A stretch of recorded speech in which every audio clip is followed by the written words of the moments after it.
ओम शांति। ये बाबा की 6 तारीख की साकार मुरली है। मीठे बच्चे, इस ज्ञान में गंभीरता का गुण धारण करना बहुत जरूरी है। कभी भी अपना अभिमान नहीं आना चाहिए। माताओं का रिगार्ड रखो। प्रश्न है, सभी बच्चों के प्रति बाप की आश क्या है? वह आश पूरी कब कर सकेंगे? तो बाबा ने कहा, बाप की आश है बच्चे ऐसा पुरुषार्थ करें जो नर से नारायण बनकर दिखाएं। इसमें ही बाप का शो होगा। ऐसा शो निकालो जो बाप का भी गायन हो तो बच्चों का भी गायन हो। बाबा कहे, बच्चे अगर तुम नर से नारायण बनेंगे तो तुम्हारा भी मंदिर बनेगा और हमारा भी बनेगा। ऐसा पूज्य बनने के लिए फॉलो फादर। अपने आप से प्रण करो कि हम पूरा ही फॉलो करेंगे। गीत है,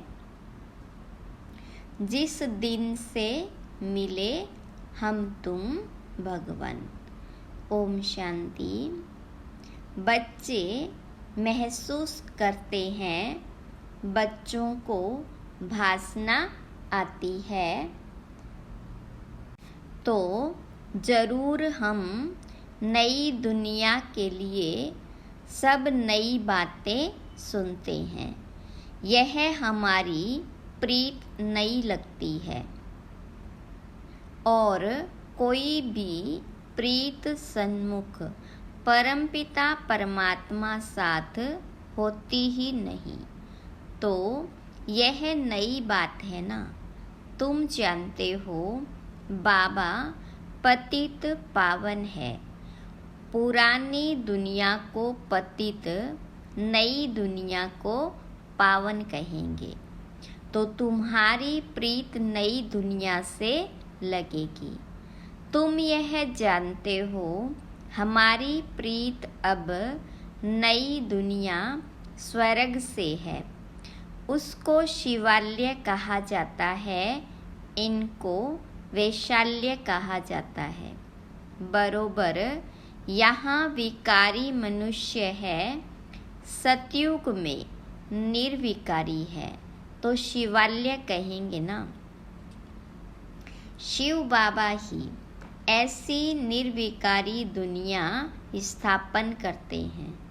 और जानते हो बरोबर इस पुरानी दुनिया में देवताओं के चित्र हैं।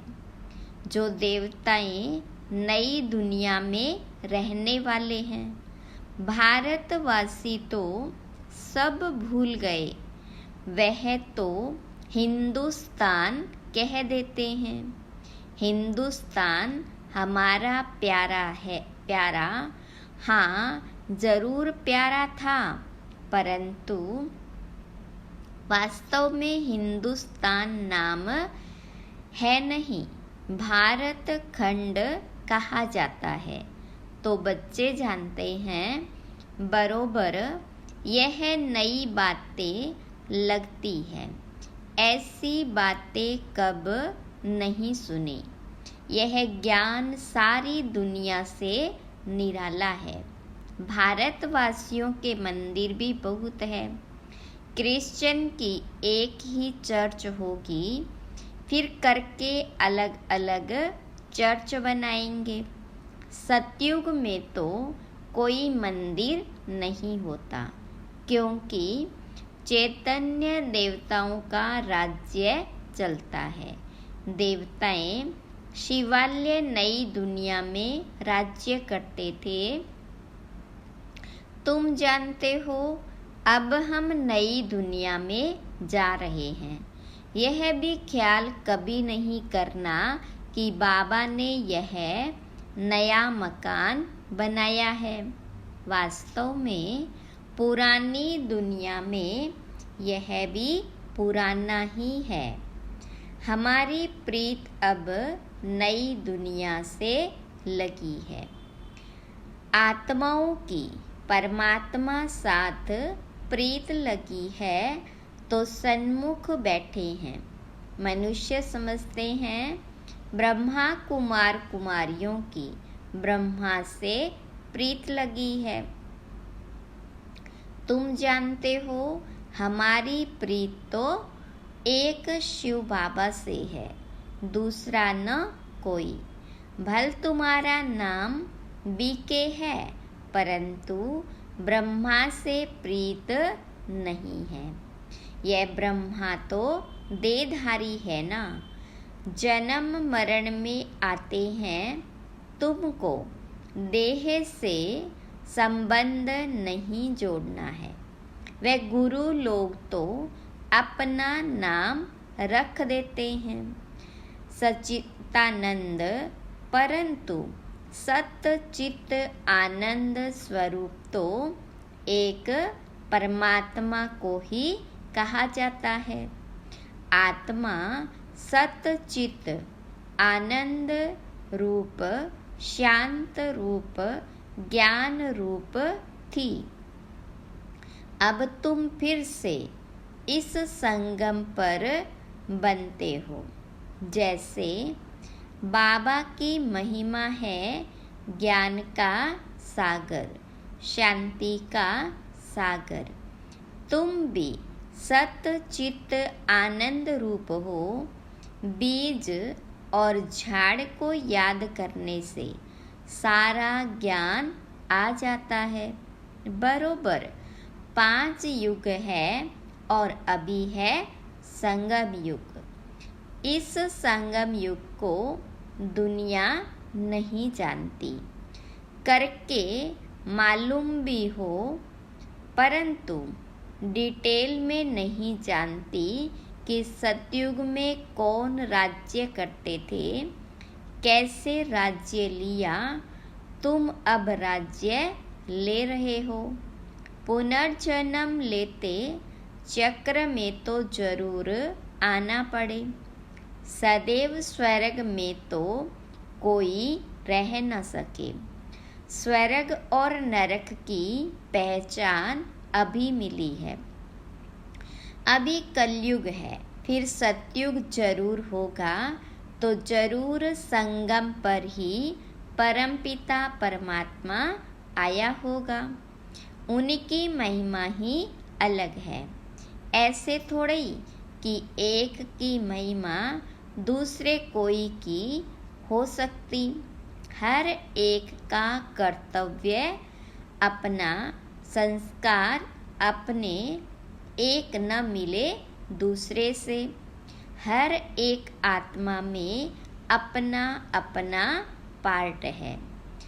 तुम बच्चों को समझाया गया है आत्मा 84 जन्म लेती है। तुम नई बातें सुनते हो।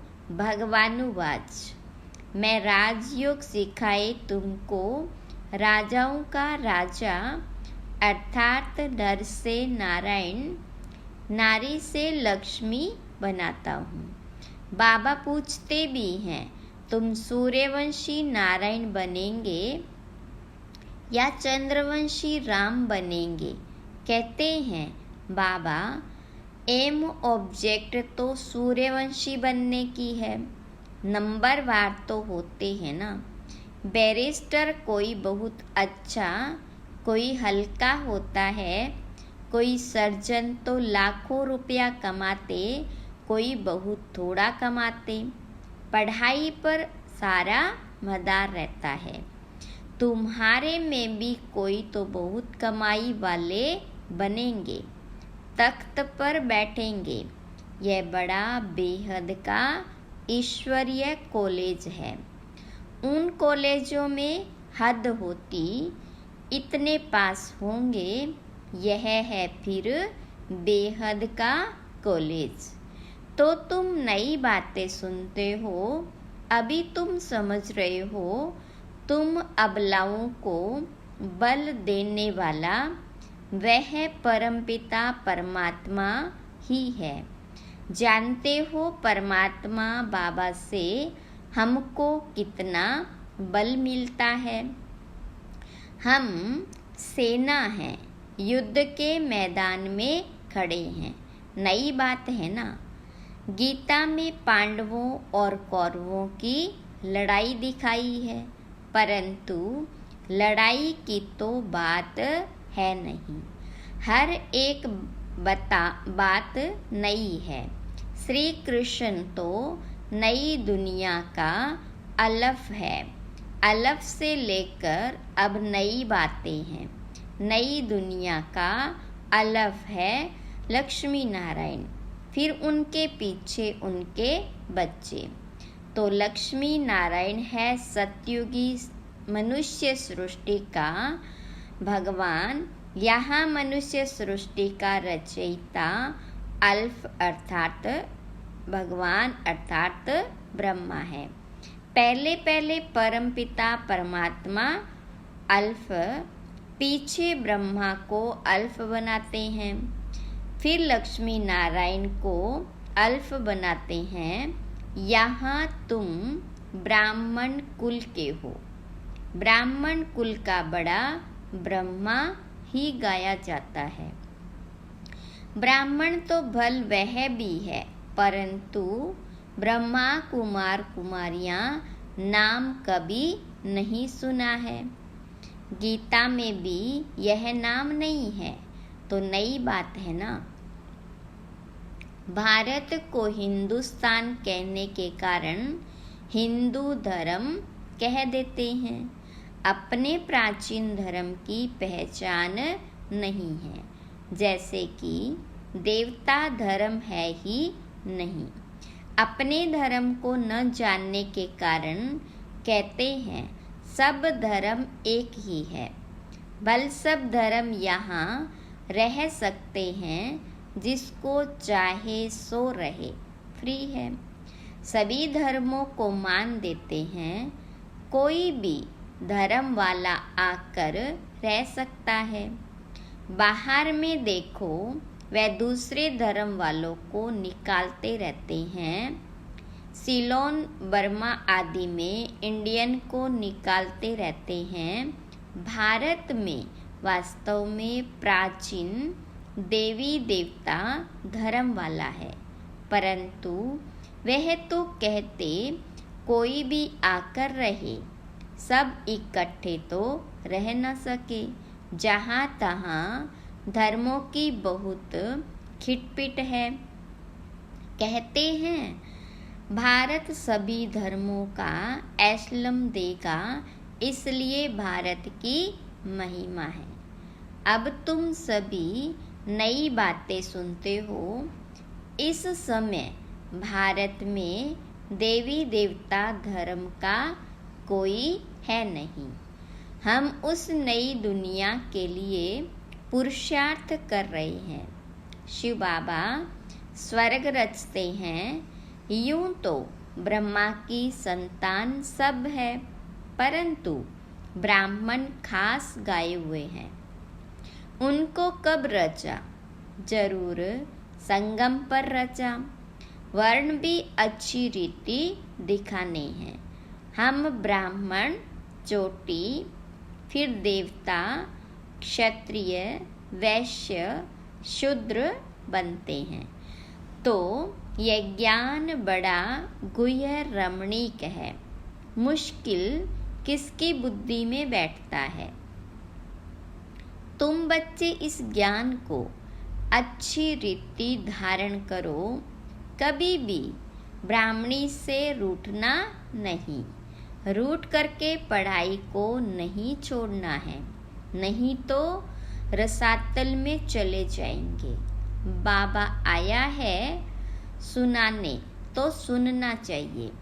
भक्ति मार्ग में कितना नियम होता है, गीता सुनने का।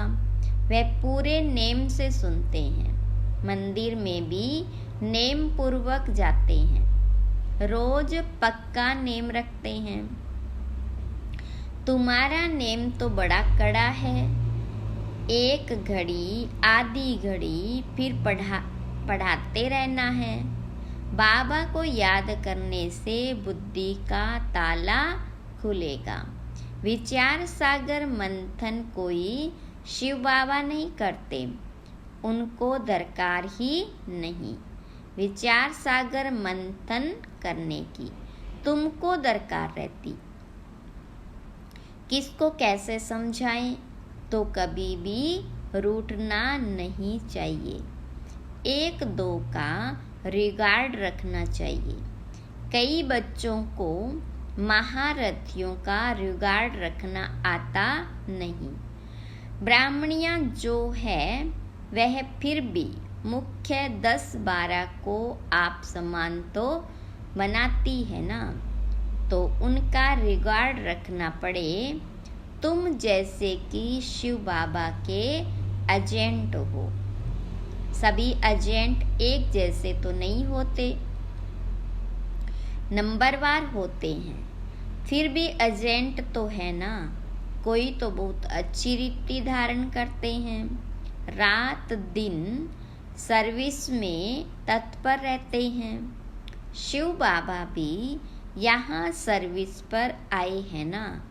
बाबा कहते हैं मैं डबल काम करता हूँ, भक्तों की भी सर्विस करता हूँ। तुम जानते हो सारी दुनिया में साक्षात्कार कराने का कर्तव्य कौन करते हैं? भल ड्रामा में सब पहले से नूंद है, उसी समय साक्षात्कार होता है। समझते हैं गॉड फादर ने दिव्य दृष्टि से साक्षात्कार कराया, जहाँ तहाँ साक्षात्कार होते हैं। यह साक्षात्कार भी ड्रामा में नूंद है, इसमें बड़ी विशाल बुद्धि चाहिए। यह है नई बातें, सृष्टि का चक्र बुद्धि में फिरना चाहिए। कोई कोई का यह स्वदर्शन चक्र अच्छा तीखा फिरता है, कोई का कम। तुम स्वदर्शन चक्रधारी हो, सर्विस के लिए बुद्धि चलती रहेगी नंबरवार। कोई का तो स्वदर्शन चक्र फिरता ही नहीं है, हवा तो लगती है, परंतु कोई का बहुत तीखा फिरता है, कोई का बहुत कम फिरता है, कोई का तो बिल्कुल फिरता ही नहीं। स्वदर्शन चक्र नहीं फिरेगा तो बाकी क्या पद पाएंगे? तो यह नई बात हुई ना। बाबा समझाते रहते हैं वर्षा लेना है तो अभी लो, नहीं तो फिर पछताएंगे, रोएंगे। टीचर का शो करना है।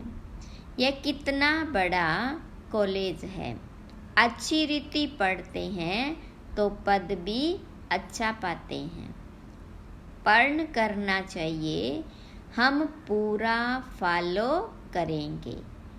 Follow mother father.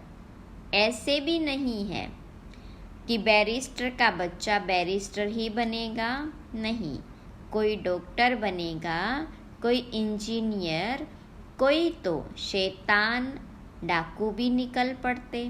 बाबा कहते हैं मेरा शो निकालने तुम नर से नारायण बनकर दिखाओ, मेरा भी गायन होगा और तुम्हारा भी गायन होगा। तुम भी देवता बनेंगे, हमारा मंदिर बनेगा तो तुम्हारा भी बनेगा। मुख्य मंदिर होना चाहिए एक शिव बाबा का, फिर उनके साथ ब्रह्मा और बच्चे। देलवाड़ा मंदिर में वैरायटी है ना, यही बड़े ते बड़ा यादगार है। तुम चैतन्य में बैठे हो, शक्ति की शेर पर सवारी, महारथी की हाथी पर सवारी दिखाते हैं। गज को ग्राहा ने हप किया, बाबा की याद नहीं रहती तो माया ग्राहा यानी हप कर लेता है। अच्छे अच्छे महारथियों को भी माया ग्राहा खा लेती है। इसमें बड़ी गंभीरता चाहिए इसमें बड़ी गंभीरता चाहिए और अभिमान नहीं आना चाहिए। मैं यह करता हूँ। जितना हो सके हर बात में माताओं को आगे रखना है, माता का रिगार्ड रखना है। सब चाबी माता के हाथ में होनी चाहिए। माता द्वारा समाचार आना चाहिए। हाँ, कहाँ कहाँ कन्या अथवा माता से कुमार होशियार होते हैं, उनको फिर राय लिखनी है। हुक्म सरकार का, राज्य रानी का। पहले रानी फिर राजा। पहले माता गुरु चाहिए। पुरुष को गुरु बनने का कायदा नहीं, माता को आगे रखना है। ला ऐसे कहता है, भल कहाँ पुरुष भी निमित्त बनते हैं जो माताओं को ज्ञान में ले आते हैं, परंतु मेजॉरिटी माताओं की है। अहंकार नहीं आना चाहिए। मैं सब जानता हूँ, मैं होशियार हूँ। होशियार माताओं को बनाना है। माता द्वारा सेंटर आदि चलाना है। अंत में सन्यासी आदि को भी माताओं के ही बाण लगने हैं, तो कायदेशीर चलना है। परमपिता परमात्मा की निंदा करने वाले ऊंच पद पा नहीं सकेंगे। बाबा सावधान सबको करते हैं। बहुत मीठा बनना है। कोई की बात पसंद नहीं आती है तो एक कान से सुन, दूसरे से निकाल दो। क्रोध बहुत नुकसान करता है। कोई कोई लिखते हैं, काम से क्रोध को क्यों नहीं तीखा रखो, परंतु नहीं। काम तो आदि मध्य अंत दुख को प्राप्त कराता है। पतित पावन एक ही बाबा गाया हुआ है। सन्यासी पावन नहीं बना सकते तो तुम नई बातें सुनते हो। ऊंचते ऊंच भगवान बैठ तुमको पढ़ाते हैं, उनको ही श्री श्री कहा जाता है। फिर मनुष्य सृष्टि में श्री लक्ष्मी, श्री नारायण, श्री राम, श्री सीता को कहते हैं। अच्छा, उन्हों को ऐसा श्रेष्ठ किसने बनाया? श्री श्री शिव बाबा ने। अच्छा, मीठे मीठे सिखिलदे बच्चों प्रति माता पिता बाप दादा का याद प्यार और गुड मॉर्निंग। रूहानी बाप की रूहानी बच्चों को नमस्ते। रूहानी बच्चों की रूहानी बाप दादा को याद प्यार गुड मॉर्निंग नमस्ते। धारणा के लिए मुख्य सार। पहली पॉइंट, आपस में एक मत होकर रहना है। एक दो को रिगार्ड देना है। रूठ कर कभी भी पढ़ाई नहीं छोड़नी है। दूसरी पॉइंट, क्रोध बहुत नुकसानकारक है, इसलिए जो बात पसंद नहीं आती है उसे एक कान से सुन, दूसरे से निकाल देना है। क्रोध नहीं करना है, बहुत बहुत मीठा बनना है। वरदान है, बुद्धि द्वारा शुद्ध संकल्पों का भोजन स्वीकार करने वाले सदा स्वच्छ होली हंस भव। विस्तार है, होली हंस कभी भी बुद्धि द्वारा सिवाय ज्ञान के मोती के और कुछ भी स्वीकार नहीं कर सकते। ब्राह्मण आत्माएं जो ऊंच चोटी है वह कभी भी नीचे की बातें स्वीकार नहीं करती। होली अंश अर्थात सदा स्वच्छ, सदा पवित्र, पवित्रता ही स्वच्छता है। होली हंस संकल्प भी अशुद्ध नहीं कर सकते। सदा शुद्ध संकल्पों का भोजन खाने वाले होली हंस सदा तंदुरुस्त रहते हैं। उन पर किसी का भी प्रभाव नहीं पड़ सकता।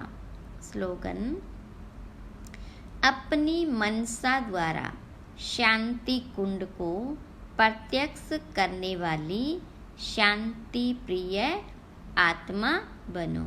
ओम शांति।